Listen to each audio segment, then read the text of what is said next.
Motion in a plane का एक बहुत ही इम्पॉर्टेंट टॉपिक है और वो है प्रोजेक्टाइल मोशन।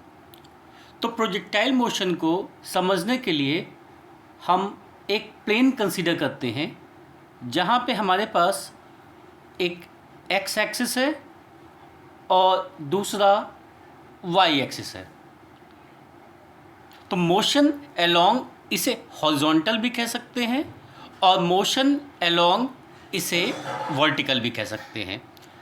तो हमारे पास यहाँ पे दो तरह के मोशन हैं, एक एक्स एक्सिस में जो मोशन होगा और एक जो वाई एक्सिस में होगा। तो एक्स एक्सिस के मोशन को हम हॉरिजॉन्टल मोशन कहेंगे और वाई एक्सिस के मोशन को हम वर्टिकल मोशन कंसीडर करेंगे। अच्छा, अब सपोज कीजिए कि एक किसी बॉडी को या किसी ऑब्जेक्ट को हमने लॉन्च किया with a certain velocity u at an angle theta. ठीक है, तो इसका पाथ जो होगा ये इस तरह से जाके और यहाँ पे ये टच करेगा इसको। इस पाथ को अभी हम प्रूव करेंगे कि ये पाथ हमारा पैराबोलिक होगा। तो इस तरह का मोशन जो दो प्लेन में हो रहा है, जब किसी ऑब्जेक्ट को हम लॉन्च कर रहे हैं किसी आर्बिट्रेरी डायरेक्शन में with an initial speed making an angle theta such that कि ये सिर्फ अलाउड हो कि ये फॉल करे under the action of acceleration due to gravity only. तो इस तरह के मोशन को हम कहेंगे प्रोजेक्टाइल मोशन। और ये जो पार्टिकल, जिस पार्टिकल को हम थ्रो कर रहे हैं, लॉन्च कर रहे हैं, उस पार्टिकल को हम कहेंगे प्रोजेक्टाइल। और इसकी वजह से जो हमारे पास पाथ बनेगा, इस पाथ को हम कहेंगे ट्रैजेक्टरी।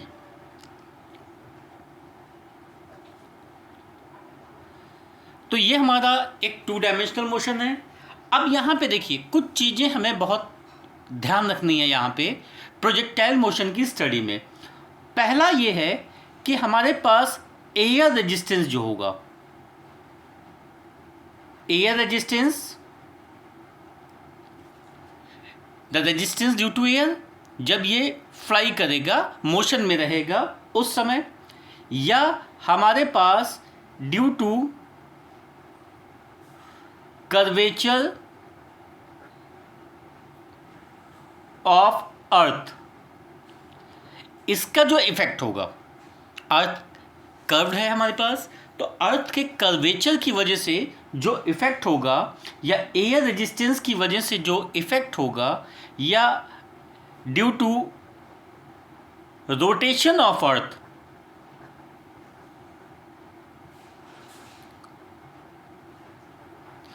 इन सारी चीज़ों को हम यहाँ पे नेग्लेक्ट करेंगे।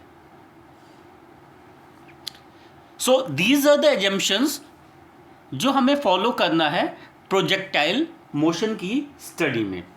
अच्छा, अब कुछ बातें यहाँ पे और हैं, उसको ध्यान दीजिए।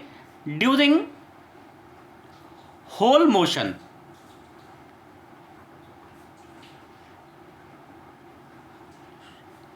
जी एक्सेलरेशन ड्यू टू ग्रेविटी जो रहेगी ये कांस्टेंट रहेगी, is constant in magnitude and direction both, इन दोनों में ये कांस्टेंट रहेगी। अभी आपको एक्सप्लेन किया जाएगा कि इसकी डायरेक्शन क्या होगी और वही डायरेक्शन इसकी हमेशा यहाँ पे फॉलो होगी। तो अब देखिए, अभी हमने ये देखा कि हमारा ये जो प्रोजेक्टाइल मोशन है that is a two dimensional motion. तो दो डायमेंशनल मोशन है, तो एक मोशन यहाँ पे हमारे पास हॉरिजॉन्टल होगा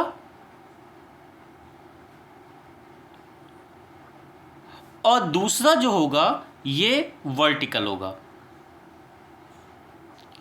तो horizontal motion along x axis होगा और vertical motion along y axis होगा। ठीक है, या तो हम मोशन अलोंग एक्स एक्सिस कहें या मोशन अलोंग वाई एक्सिस कहें या मोशन अलोंग हॉरिजॉन्टल और मोशन अलोंग वर्टिकल, कोई भी टर्म हम यहाँ पे यूज़ कर सकते हैं इनको समझाने के लिए। अच्छा, अब यहाँ पे बहुत ही इंपॉर्टेंट बात है, that is both the motions, both the motions means horizontal and vertical takes place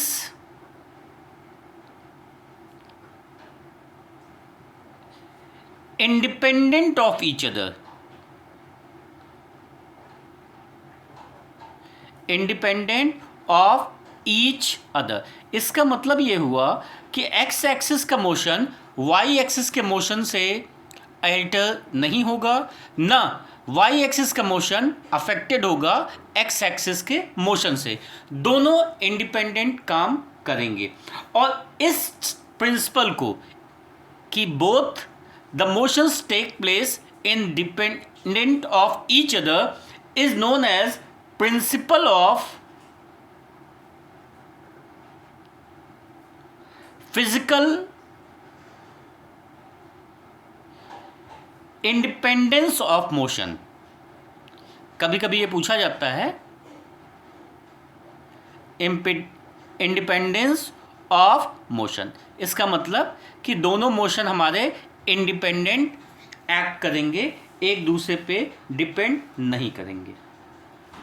अच्छा, अब यहाँ पे एक चीज़ और देखिए, यहाँ पे ये हमारे पास एक प्रोजेक्टाइल है जिसको हमने यहाँ पे थ्रो किया और इसकी इनिशियल वेलोसिटी थी u, ये एंगल था theta, it is our x axis और ये है हमारा y एक्सिस। तो अब इस वेलोसिटी को हम दो कंपोनेंट में ब्रेक करेंगे, तो x एक्सिस के अलोंग जो वेलोसिटी आएगी वो हो जाएगी हमारी u cos थीटा और y एक्सिस के अलोंग जो आ जाएगी वो हो जाएगी u sin थीटा। मतलब वेलोसिटी के दो कंपोनेंट यहाँ पे हो जाएंगे, हॉरिजॉन्टल के अलोंग u cos थीटा और वर्टिकल के अलोंग हमारे पास u sin थीटा। अच्छा, अब यहाँ पे देखिए, ये जो वेलोसिटी का हॉरिजॉन्टल कंपोनेंट है ये हमेशा remains unchanged, remains unchanged throughout the motion।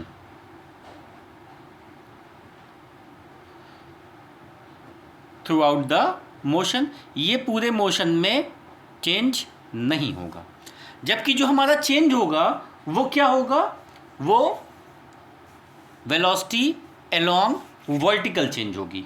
अच्छा, अब g जो होगा वो एक्ट करेगा, जो एक्सेलरेशन ड्यू टू ग्रेविटी होगा that affects the vertical component. लिख लेते हैं यहाँ पे, g affects the vertical component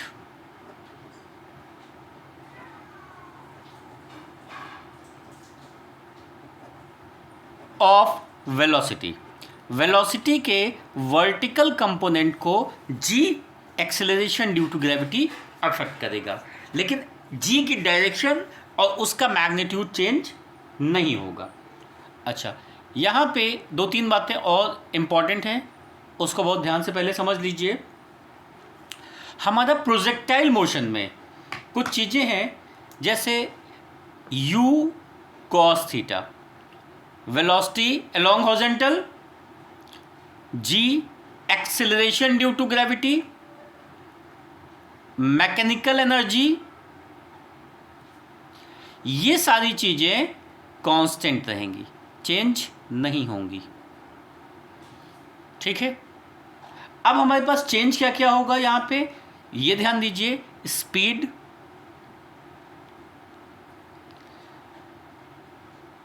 velocity along vertical, momentum kinetic energy, potential energy, ये सारी चीज़ें हमारी चेंज होंगी। ठीक है, ये सारे बेसिक चीज़ें हैं जो हमें प्रोजेक्टाइल मोशन की स्टडी करने से पहले पता होनी चाहिए। अच्छा, अब यहाँ पे देखिए, ये हमने देख लिया कि कौन सी चीज़ें यहाँ पे चेंज होंगी, कौन सी चीज़ें चेंज नहीं होंगी। तो अब हम यहाँ पे देखते हैं एक और इम्पॉर्टेंट पॉइंट है कि वेलोसिटी जो होगी हमारी, वेलोसिटी एंड काइनेटिक एनर्जी, ये मैक्सिमम होगी और maximum at the point of projection. Projection मतलब जहाँ पे हम उसको थ्रो कर रहे हैं, यहाँ पे ये सारी चीज़ें मैक्सिमम होंगी। वाइल मिनिमम, ये चीज़ें मिनिमम कहाँ पे होंगी? मिनिमम का मतलब ये नहीं हुआ कि ये 0 हो जाएगी। Eight highest point, highest point, not 0 mention कर दे रहे हैं कि ये 0 नहीं होगी, लेकिन इनकी वैल्यू मिनिमम हो जाएगी एट द हाईएस्ट पॉइंट। अच्छा, अब हम स्टार्ट करते हैं अपना प्रोजेक्टाइल मोशन। तो प्रोजेक्टाइल मोशन में सबसे पहले ये हमने एक फिगर बनाया, इस फिगर को आपको पहले भी बता चुके हैं, फिर से देखिए, ये हमारे पास एक्स एक्सिस हो गया, ये वाई एक्सिस हो गया। अब किसी, ये पॉइंट हमारा ओ हो गया, किसी ऑब्जेक्ट को हम यहाँ से एक सर्टेन एंगल पे थ्रो करते हैं, तो ये एंगल हो गया हमारा एंगल ऑफ प्रोजेक्शन, जो हो गया थीटा। तो ये जो पाथ फॉलो करेगा, ये पाथ हमारा इस तरह से आएगा। ठीक है, अच्छा, इसका मतलब यहाँ पे हम कोई एक पॉइंट ले लेते हैं इसकी फ्लाइट में, पॉइंट P। अच्छा, यहाँ पे जो इसका x डिस्प्लेसमेंट होगा दैट इज x, और जो y डिस्प्लेसमेंट होगा इसको हमने ले लिया y, और हम ये कंसीडर कर रहे हैं कि ये ऑब्जेक्ट O से P जो पहुँचा है, ये टाइम स्मॉल t में पहुँचा है। तो अब देखिए यहाँ पे हमारे पास वेलोसिटी u हो गई, इसके दो कंपोनेंट्स जब ब्रेक करेंगे तो अलोंग x एक्सिस आ जाएगा u cos थीटा, और अलोंग y एक्सिस आ जाएगा u sin थीटा। ठीक है, ये हमारे पास प्रीवियस नॉलेज है। अच्छा, अब यहाँ पे हमें ये पता है कि दोनों मोशंस में से एट अ टाइम एक मोशन की हम स्टडी करेंगे। तो हम सबसे पहले ले लेते हैं मोशन अलोंग हॉरिजॉन्टल, हॉरिजॉन्टल मतलब एक्स एक्सिस। तो एक्स एक्सिस में हमारे पास जो वेलोसिटी है that is u cos theta, initial velocity है। ठीक है, और वो चेंज नहीं हो रही है, हमारे पास कांस्टेंट है। टाइम हमने कितना कंसीडर किया? Small t। तो हमारे पास एक फॉर्मूला है इक्वेशन ऑफ मोशन से, s is equal to u t plus half a t square. अच्छा, अब x एक्सिस में अगर वेलोसिटी चेंज नहीं हो रही है, इसका मतलब एक्सेलरेशन हमारा 0 होगा। ठीक है, तो s हम कंसीडर कर रहे हैं हॉरिजॉन्टल मोशन के लिए। तो हॉरिजॉन्टल मोशन में इसने कितना डिस्टेंस कवर की? x। तो यहाँ पे हम लिख लेते हैं x। u जो वेलोसिटी है x एक्सिस में that is u cos theta multiplied by t, plus ये टर्म 0 हो जाएगा बिकॉज एक्सेलरेशन इज 0 हियर। सो ये टर्म हमारा 0 हो गया।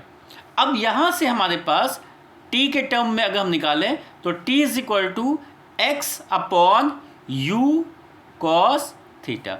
इसको इक्वेशन 1 बना लेते हैं हम। ये हमारे पास टाइम आ गया। ठीक है, अब हम मोशन की स्टडी करते हैं अलोंग वर्टिकल, मोशन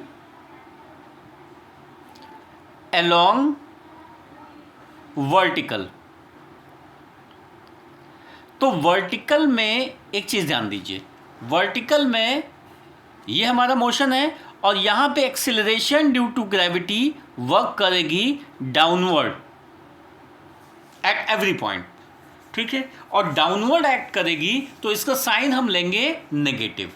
ओके, तो अभी हमने पढ़ा कि जी का साइन और जी का डायरेक्शन चेंज नहीं होगा, तो ये वर्टिकली डाउनवर्ड एक्ट करेगी और इसका मैग्नीट्यूड वही रहेगा जो हम लेते हैं हमेशा। अच्छा, तो सेम इक्वेशन हम लेते हैं s is equal to u t plus half a t square for vertical motion. तो वर्टिकल मोशन में डिस्प्लेसमेंट हमारा हो रहा है y। अच्छा, वेलोसिटी कितनी है u साइन थीटा, यहाँ पे हमने लिख लिया u sine theta multiplied by t, minus इसलिए ले रहे हैं क्योंकि एक्सेलरेशन हमारा माइनस जी है, तो minus half g t square हो गया, ठीक है। अच्छा, अब हमें यहाँ क्या करना है, हमें इन दोनों इक्वेशंस में से t को एलिमिनेट करना है। t को एलिमिनेट करना है, इसका मतलब t की वैल्यू इक्वेशन 1 से हम इस इक्वेशन में पुट करते हैं। तो इसमें जब पुट करेंगे t की वैल्यू, तो ये हमारे पास आ जाएगा y is equal to u sine theta, ये हो गया u sine theta multiplied by t means x upon u cos theta minus half g t square means x square upon u square cos square theta, ठीक है। अच्छा, अब यहाँ देखिए ये u और ये u कैंसिल हो गया, तो ये हमारे पास आ गया x sine theta upon cos theta that is tan theta, ये आ गया tan theta minus half g x square upon u square cos square theta. इसको हम कर लेते हैं इक्वेशन 2।